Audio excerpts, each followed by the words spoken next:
Tervetuloa seuraamaan tuota videota. Tänään pelataan tietovisaa. Sitten meiltä löytyy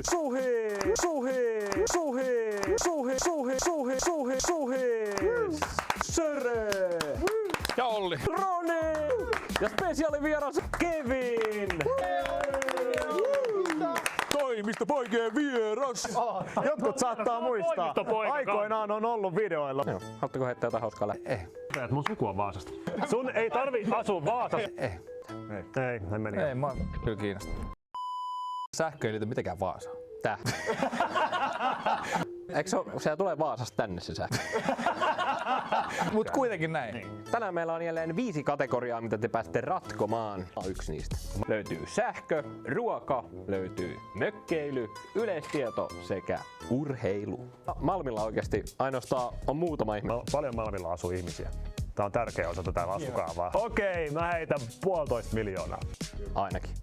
Mistä mä oon lukenut 3 miljoonaa? Oikea vastaus oli nimittäin 510 000. Se meni oikein kivasti. Aika paha. Tois pitänyt olla joku tonni. Miten sä voit ton tietää? En oo tänä vuonna ehtinyt syödä. Mikä austeena? Tiedä itse asiassa tähän vastauksen. 400 pistettä. Se on sun vastaus nyt. Se on oikein.